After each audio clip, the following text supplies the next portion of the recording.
Es importante mencionar y agradecer a nuestros benefactores, quienes son aliados fundamentales para la realización de este evento. Ellos son AES Panamá,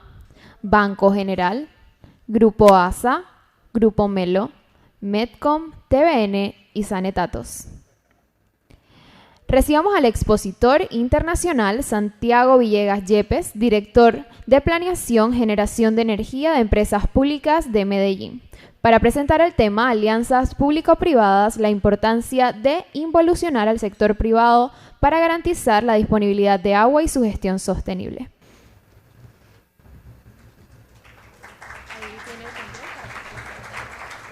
¿Y este micrófono funciona?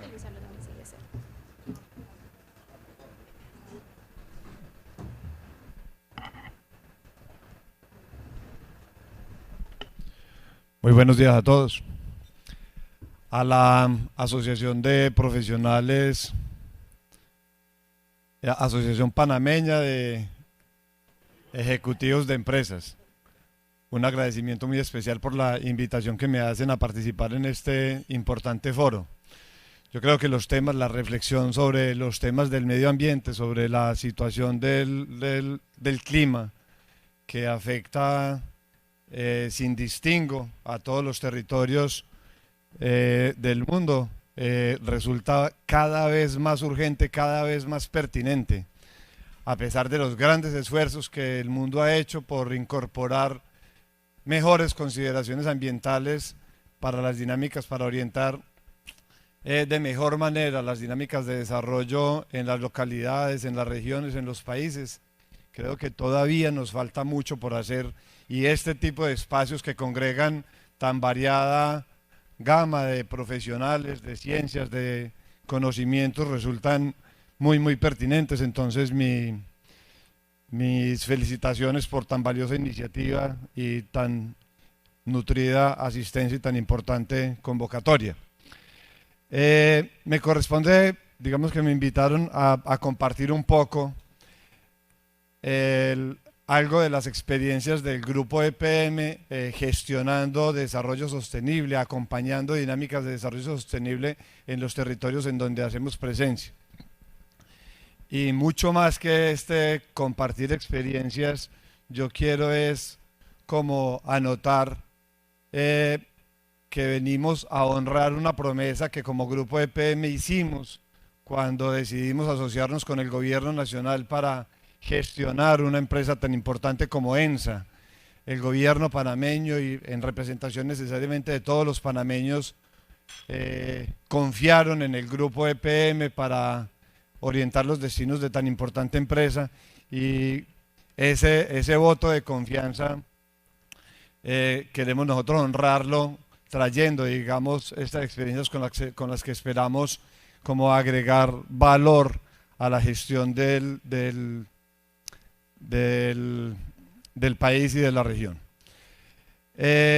Y de manera específica me quiero referir a lo que nosotros estamos haciendo desde el negocio de generación de energía. Digamos que las mayores operaciones, nosotros tenemos una operación aquí en Panamá a través de la empresa hidroecológica del Teribe. Digamos que allí en esta empresa, en esta operación que es de 32 megavatios, nosotros digamos que estamos tratando de replicar el modelo de gestión que utilizamos en los aprovechamientos hidroeléctricos en dos importantes cuencas del departamento de Antioquia, y es un poco lo que quiero referirme. Y es porque del manejo integrado, a través, digamos que del manejo integrado de cuencas, con la lógica que ya nos acaba de exponer Jessica, que es juntando necesariamente a todos los actores en esta gestión sostenible de cuencas, nosotros lo que estamos haciendo es implementando una de tantas estrategias para la mitigación del cambio climático. El contenido de la disertación mía va a ser muy breve, referirme al contexto en Colombia, la apuesta que nosotros estamos haciendo por aportar al desarrollo sostenible como la única posibilidad, la única estrategia posible para mitigar el cambio climático, y en los capítulos 3 y 4 hacer referencia a las alianzas para el manejo de cuencas y a las alianzas para el aprovechamiento del potencial de los embalses. En Colombia, digamos que, y el contexto se los cuento solamente desde el punto de vista eléctrico, nosotros nos estamos debatiendo entre los principales atributos de la energía, que dan cuenta, digamos, de la firmeza de la energía, la firmeza para garantizar el abastecimiento y la satisfacción de la demanda, la confiabilidad con la que nosotros estamos entregando nuestro producto, hacerlo con criterios de economía y necesariamente hacerlos con criterios de sostenibilidad. Entonces digamos que nosotros nos podemos debatir entre la firmeza que nos ofrecen las plantas térmicas y la sostenibilidad que nos ofrecen, o la limpieza, digamos, que nos ofrecen las fuentes de energía renovable no convencional. Pero hallar ese punto medio que sea muy sostenible, muy económico y muy confiable, digamos, eso es un poco como el debate que nosotros hoy en el país todavía debemos resolver. En el país tenemos un sistema muy hídrico de 16.800 megavatios que tenemos instalados, el 70% son hidráulicos, el 29% son térmicos, el 1% son otras fuentes, y digamos que ante este panorama el tema de la variabilidad climática nos introduce un elemento de vulnerabilidad bastante significativo. Digamos que dicho elemento de vulnerabilidad fue muy evidente en el Niño del 91-92 al que el ministro acaba de hacer referencia, que también digamos que en el país nos afectó considerablemente y produjo el apagón del país por un tiempo considerable. Y digamos que esa crisis que sufrió el sistema energético colombiano produjo una transformación estructural del sector, se diseñaron los instrumentos que nos permitieron a nosotros generar una expansión bastante responsable. El país necesariamente quedó con la oferta suficiente para satisfacer la demanda, digamos lo que quedó hasta sobreinstalado, y digamos que nosotros no pasamos más afugias durante muchísimos años. La demanda siguió creciendo y los más recientes niños, que no han sido ni siquiera los más graves, los más intensos, pues digamos que nos han puesto también en jaque. Ahora digamos que mucho más fuertemente en el contexto de la variabilidad climática. La variabilidad climática en Colombia, digamos, creo yo que es una situación que se repite en varios países del trópico, en Panamá creo que también, digamos que lo estamos sufriendo allá en Hidroecológica del Teribe. Es básicamente la oferta hídrica, la pluviosidad es básicamente la misma, lo que pasa es que la manera como nosotros estamos disponiendo de dicha oferta hídrica nos está cambiando drásticamente, dramáticamente. La misma cantidad de lluvia que nosotros teníamos en meses tradicionales nos está apareciendo, pero en unos eventos muy intensos. Digamos que y esos eventos muy intensos son seguidos de periodos secos cada vez más largos. Ese digamos que es el cambio en la disposición de la oferta lo que nos está afectando a nosotros, y eso nos está obligando a repensar los criterios con los cuales nosotros estamos diseñando la infraestructura que está asociada a las centrales de generación, pero no solamente eso, sino las vías en condiciones de montaña necesitan obras más grandes para transitar crecientes cada vez mayores. Las especificaciones de la estabilidad de taludes, las especificaciones en la infraestructura, digamos que nosotros la hemos ido transformando producto de este tema de variabilidad climática. Y en el sector energético, digamos que nosotros sentimos esa realidad, esa vulnerabilidad que nos está obligando necesariamente entonces a diversificar la matriz. Hemos hallado que las renovables no convencionales, el viento y el sol, son bastante eficientes complementando la matriz hidráulica que nosotros tenemos, y el país hoy está, digamos que preparándose para una segunda subasta de contratos de largo plazo que nos permita a nosotros instalar una capacidad en renovables no convencionales, viento y sol, específicamente en cantidad significativa. Y ese tercer elemento relativo a la vulnerabilidad es lo que el país está haciendo en materia de mitigación, y para la mitigación, digamos que ahí sí lo tenemos absolutamente claro, tenemos que cambiar la forma como estamos nosotros gestionando el desarrollo. Jessica no lo pudo decir mejor, estamos acostumbrados a gestionar el desarrollo desde los sectores, a manera de silos, y eso definitivamente no nos, digamos que estamos absolutamente convencidos de que así no es, y debemos modificar la forma de nosotros gestionar el desarrollo. Por eso es que nosotros decimos el desarrollo sostenible debe ser el propósito común. Y para, digamos, ilustrarlo del desarrollo sostenible, y Jessica me apoyo, digamos, en tu disertación, cuando Jessica se refiere a que lo estamos haciendo por silos, si el desarrollo sostenible se trata básicamente de nivelar, de mejorar las relaciones entre los sistemas sociales, entre los sistemas naturales, en el entendido de que los sistemas sociales acceden directamente a los sistemas naturales o acceden a través de los sistemas económicos. Lo que se trata en el desarrollo sostenible básicamente es nivelar esas relaciones, es resolver las relaciones, tramitar de manera eficiente la relación entre los sistemas sociales y los sistemas naturales, equilibrar la mesa, es lo que nosotros decimos en ese sentido. Y para ello debemos tomar en consideración que la relación entre los sistemas sociales y los sistemas naturales están determinados básicamente por la cultura y por las plataformas cultural y tecnológica. Y para ilustrar ello, digamos que nosotros tenemos, digamos que Panamá también, como nosotros en Colombia, es un país consumidor de café, y es muy distinto el café que se produce en una región como Antioquia, que es cosechado manualmente por campesinos tradicionales,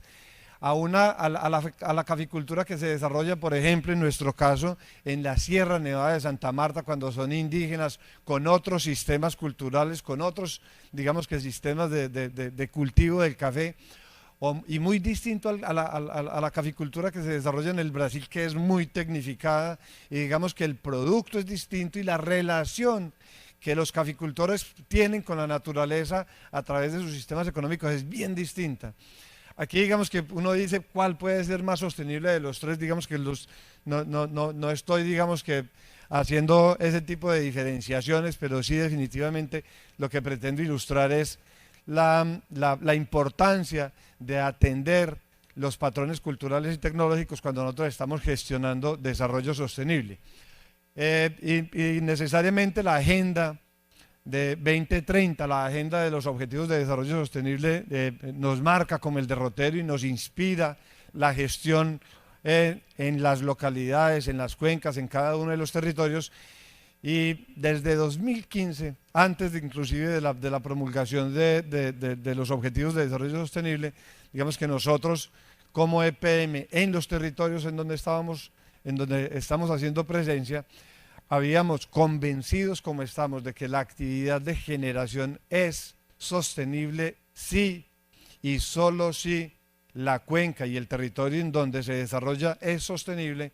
y que la sostenibilidad depende de la posibilidad de juntarnos todos. Nosotros desde el negocio de generación del grupo EPM diseñamos una estrategia que denominamos en 2015-2016 Alianzas para el Desarrollo. Ya en 2016 la Organización de Naciones Unidas nos regala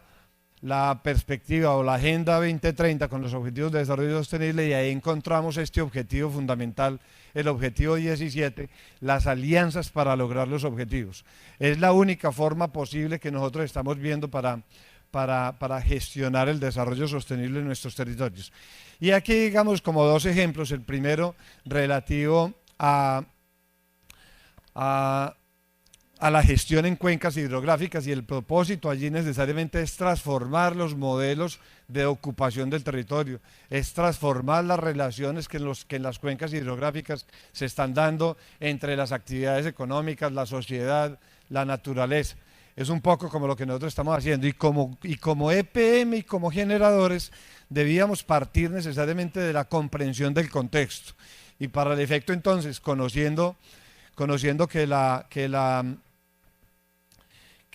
variabilidad climática, digamos que nos estaba cambiando la dinámica, y la dinámica de las lluvias, la dinámica hidrológica de los ríos que abastecen nuestros sistemas de generación, nosotros nos propusimos hacer un ejercicio, es una modelación hidrosedimentológica de las cuencas hidrográficas que abastecen nuestro sistema de generación de energía. En ese modelo lo que nosotros, o al hacer este modelo, nosotros estamos combinando, digamos, parámetros fundamentales, la geología, los suelos, la pendiente, el relieve, la cobertura vegetal, y eso lo combinamos con las condiciones de lluvia, de pluviosidad, las condiciones hidroclimatológicas, y digamos que empezamos a hacer empezamos a correr modelos especializados que nos permitieran entender a nosotros cómo cambiaban, digamos, bajo las nuevas condiciones de oferta de la lluvia, cómo cambiaban las situaciones en las cuencas y cómo nosotros deberíamos orientar y priorizar las actividades. Introdujimos una cantidad de información hidrológica, ahí aparecen las cuencas, esta digamos que la de aquí arriba es la cuenca del Porce, la de aquí abajo es la cuenca del Nare, y las manchas azules que ustedes ven allí son nuestros embalses de generación de energía. Ese fue un poco como el ejercicio que nosotros hicimos, simulamos, calculamos un indicador de prioridad y con base en eso, entonces nosotros orientamos nuestras acciones de protección de cuencas y de protección hídrica tendiente a mejorar primero las condiciones de regulación de la cuenca y segundo a controlar o digamos a intervenir la dinámica de los sedimentos que afectaban a nuestros embalses. Allí construimos gráficas como estas y con el modelo que nosotros corrimos pudimos entonces territorializar. Estas fueron como las pautas de manejo que diseñamos. Básicamente por aquí arriba aparecen las acciones de restauración, las acciones de conservación y cuáles eran como las áreas en las que o no podíamos hacer mayor cosa o las áreas que definitivamente no eran como muy prioritaria su intervención. Y construimos mapas como estos que ya nos permitían a nosotros, como nos lo propuso Jessica, territorializar nuestras prioridades. Entonces con este tipo de instrumentos, digamos que nosotros orientamos nuestras acciones. Y también, digamos que de la mano del Programa de Naciones Unidas para el Desarrollo, nosotros entendemos que la gestión en las cuencas hidrográficas es bien particular porque allá por lo general estamos todos. Están las municipalidades, están las autoridades ambientales, están las organizaciones sociales, están los agentes económicos. Allá por lo general hemos estado todos y todos haciendo la tarea. Todos estamos aplicando recursos, todos estamos ejecutando proyectos. Ahí lo que nosotros decimos es que falta, como en una orquesta, cuando uno entra a un concierto que todos están calentando, están los mismos músicos con muy buenos instrumentos, pero mientras que no haya un director con una única partitura, digamos que la música nunca va a sonar. Aquí nosotros en la cuenca del Porce, este es el ejemplo de la cuenca del Porce, nosotros nos dimos cuenta de eso y lo que dijimos fue una agencia de la Organización de Naciones Unidas como el PNUD podría, digamos, como congregarnos, convocarnos con mucha legitimidad, con mucho conocimiento, con mucho reconocimiento, para poder intervenir conflictos, para poder intervenir situaciones, problemas que nosotros estamos adelantando. Y con una lectura muy adecuada de los territorios, Jessica, además de los puntos calientes que tú nos sugieres, también nosotros identificamos que son como esas manchas amarillas que aparecen en ese mapa. Esos son los puntos calientes en donde nosotros evidenciamos especial tensión en el territorio, algunas relativas a la presencia de EPM, otras a otras condiciones. Aquí digamos que en esa cuenca, sobre todo en la parte más baja, había presencia de grupos guerrilleros, grupos al margen de la ley, cultivos, hoy todavía hay cultivos de coca, hoy hay un grupo de desmovilizados de las FARC que están haciendo un trabajo espectacular de también cambiando dinámicas de relación en dicho territorio. Y además de los puntos calientes, nosotros identificamos un producto, un instrumento muy potente que era el de los mangos bajitos. El de los mangos bajitos son aquellas frutas, aquellos productos que muy rápidamente uno puede obtener que le permiten a uno introducir sobre todo mucho capital social allá en esos territorios. Al principio me refería a la confianza que los panameños habían tenido en el grupo EPM. La confianza definitivamente, señores empresarios, es un patrimonio empresarial y para poder intervenir esos territorios, que lo había estado hablando con Alejandro de Sousa antes de comenzar el evento, para poder intervenir esos territorios con criterios de sostenibilidad, la confianza, el capital social debe ser un ingrediente que nosotros debemos como privilegiar en esas primeras instancias. En esas alianzas para el desarrollo hemos hecho mucho, pues digamos que nosotros hemos promovido después, estamos absolutamente convencidos de que el capital social es la llave que nos permite a nosotros abrir la puerta de la sostenibilidad, y abierta la puerta de la sostenibilidad, entonces se procura es básicamente mejorar el desempeño económico, mejorar la calidad de vida y necesariamente generar mejores condiciones para la conservación de los recursos naturales, y eso es un poquito como esa agenda que nosotros estamos haciendo allí. Estamos sumando esfuerzos, nosotros como EPM no nos reconocemos como el agente de desarrollo de la cuenca, somos un jugador más, tenemos la camiseta que nos ponga el director el director de la orquesta, jugamos el papel que el territorio nos demande. Sí ponemos nosotros en la agenda social, ambiental y económica, ponemos en el centro al Programa de Naciones Unidas para el Desarrollo, y eso nos ha permitido como congregar un poco y convocar y hacer concurrir a los distintos agentes del desarrollo alrededor de los distintos propósitos. Eso digamos que es lo que nosotros estamos procurando en materia de cuencas, y lo que les reitero, estamos modificando y estamos procurando modificar las dinámicas de desarrollo rural en estas cuencas hidrográficas, porque definitivamente como lo estamos haciendo y lo que estamos haciendo, lo estamos haciendo de manera equivocada. Lo reconocemos con humildad y con respeto. Y ya en el tema de los embalses de generación, aquí es bien distinto, digamos, la situación en Colombia con respecto a la situación en Panamá.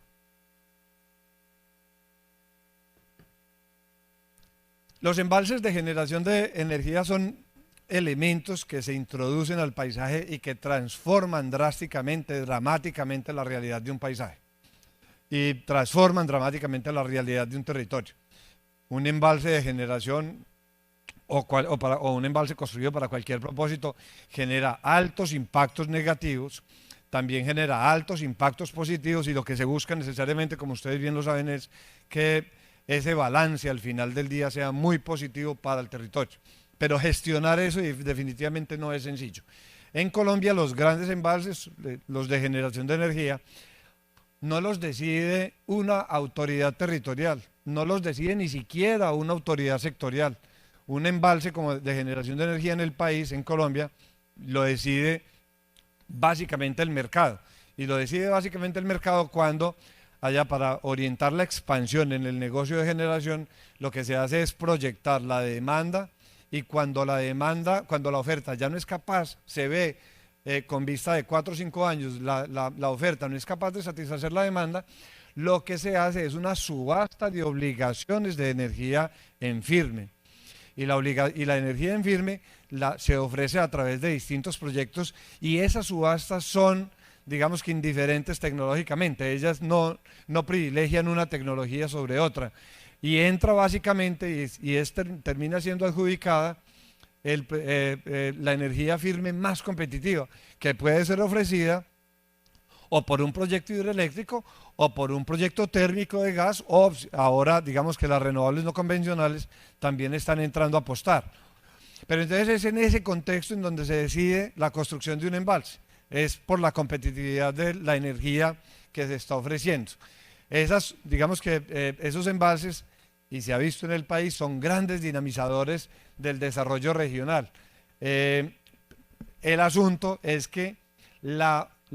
capacidad en el territorio a cargo de una municipalidad o de una organización social o de un sistema económico para capitalizar las oportunidades de desarrollo de esos embalses, digamos que no aparecen, y ahí es, digamos, donde se generan las condiciones más peligrosas, que es que el embalse o la infraestructura que se está construyendo se constituya en un enclave en donde se evidencien brechas socioeconómicas importantes. Y aquí, digamos que yo sí creo que eso aplica para todo, tanto para Colombia como para Panamá, es que en los aspectos regulatorios o institucionales nosotros tenemos un gran reto,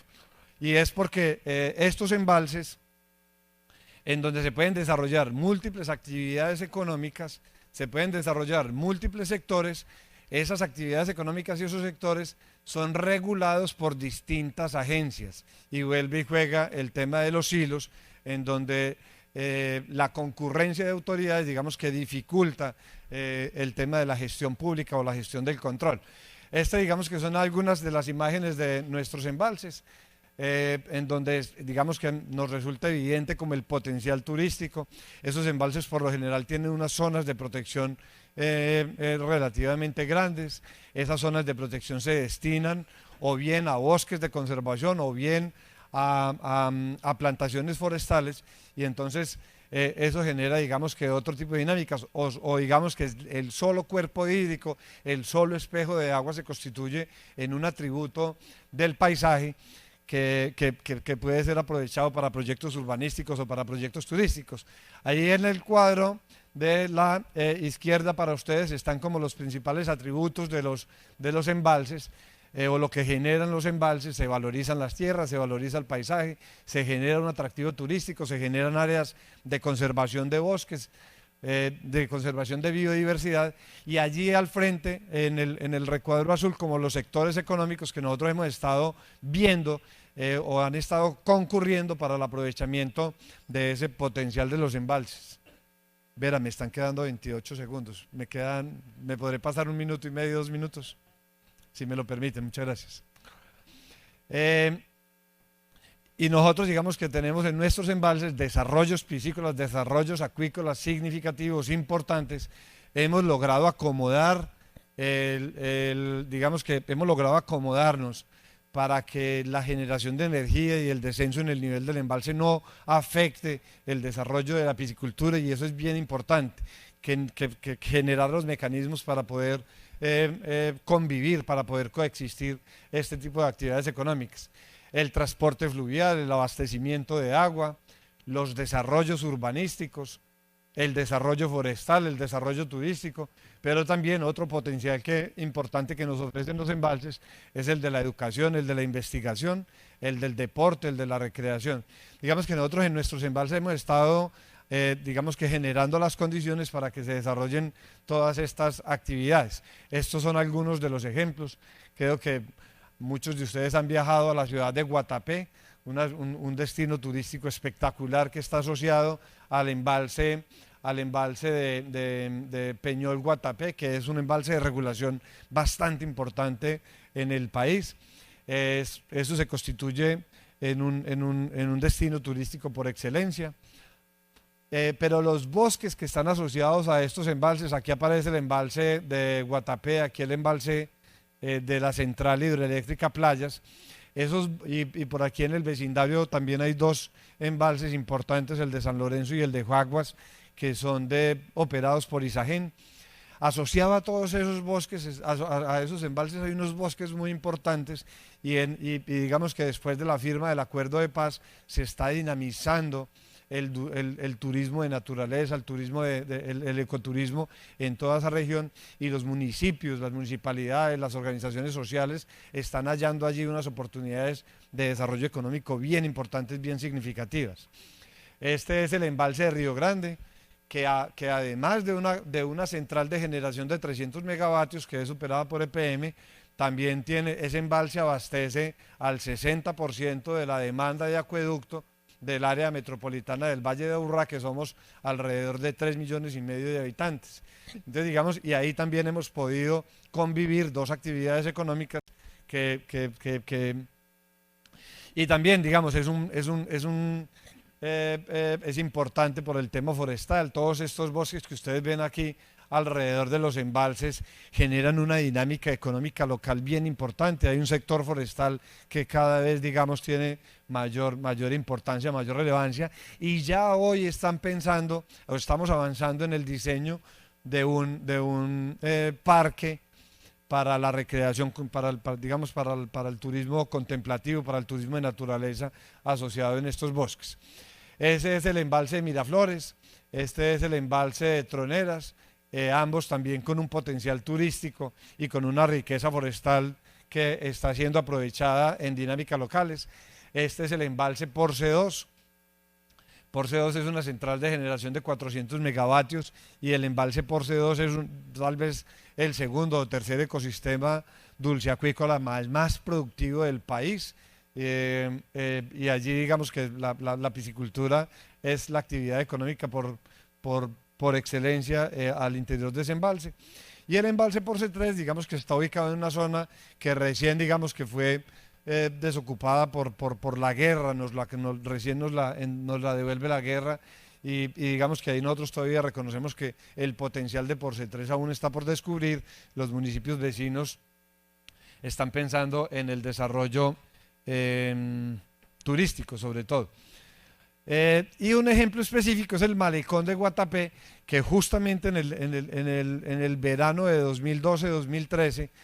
nosotros generamos esta situación. Ellos normalmente viven más o menos así, con el embalse al borde del pueblo y digamos que en este malecón se está produciendo, digamos que se desarrolla la actividad turística y cuando nosotros generamos durante el verano de 2013 el embalse se disminuyó hasta el 37% y se generó ese paisaje en inmediaciones. Ahí es evidente que se evidenció un conflicto de borde en donde la generación de energía afectaba la prestación de servicios turísticos. Y allí para el efecto entonces se generó una solución muy bonita que es un malecón, una playa, un parque lineal y un muelle para que aun cuando nosotros disminuyamos el nivel del embalse, la actividad turística pueda seguir, digamos que desplegándose sin mayor inconveniente, sin mayor afectación. Este es un proyecto que hoy está en construcción, digamos que muy orientado a la solución de un conflicto de borde y proyecto para el cual debimos concurrir, además de EPM como operador del embalse, concurre el sector turístico y concurre la municipalidad en una alianza público-privada para la solución de conflictos territoriales evidenciados por relaciones inadecuadas, repito, entre sociedad, economía y naturaleza. Hasta ahí mi intervención. Este es un cuadro de Carlos Jacanamijoy que se los dejo para inspiración. Muchas gracias.